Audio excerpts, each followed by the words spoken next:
Let's come to writing. It's writing an invitation card. It's at page 65. SLO is number 13. Plan the activity in advance, telling the students to bring envelopes.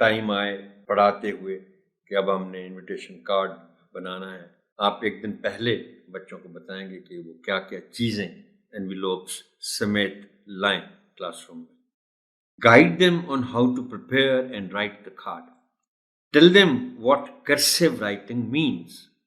یہ شاید یہ خاص time ہے اس لحاظ سے کہ انہیں کارڈ میں کرسیو رائٹنگ کرنی ہے. کرسیو رائٹنگ آپ بتائیں بچوں کو کہ بھئی آپ نے جو حروف کو ملا کر رائٹنگ کرنی ہے اس کو کرسیو رائٹنگ کہتے ہیں. جیسے کیپٹل لیٹرز میں اگر رائٹنگ ہے تو پھر ہر لیٹر الگ الگ ہے، لیکن اسمال لیٹرز میں کرتے ہیں اور لیٹرز کو ملا کر کرتے ہیں آپس میں، تو that is called cursive writing. So it's writing with the letters joined together. Tell them the meaning of venue and pronunciation of envelope. یہ دو چیزیں میں نے نوٹ کی.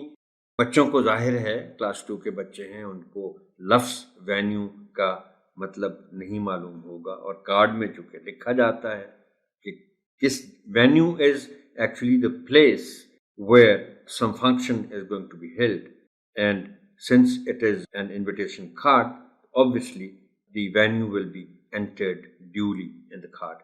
اور یہ خاص طور پر میں نے چونکہ اس اوپر بھی لکھا تھا کہ ان کو کہیں کہ وہ انویلوپس ساتھ لائیں. اس کو اکثر و بیشتر اس لفظ کو غلط بولا جاتا ہے، انویلپ کہتے ہیں لوگ. بالکل غلط ہے. آپ یہ بچوں کو بتائیے گا کہ لفافہ جو ہوتا ہے اس کا انگریزی میں جو لفظ کا تلفظ ہے وہ انویلوپ ہے. انویلپ کے معنی کچھ اور ہیں. انویلپ کے معنی ہے کسی چیز کو گھیرنا، اس کے ارد گرد گھیرا ڈالنا، اس کو انویلپ کہتے ہیں. This word is envelope. Next activity is completing the story. It's page 66. SLO is number 13. یہ بچے کریں گے، خود کمپلیٹ کریں گے اسٹوری کو. And after the students complete the story, complete it yourself too and write it on the board.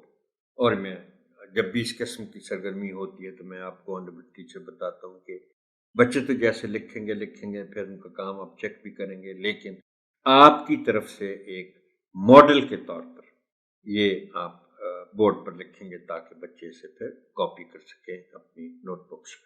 Well, that is all for this tutorial, honorable teacher. Thank you and Allah Hafiz.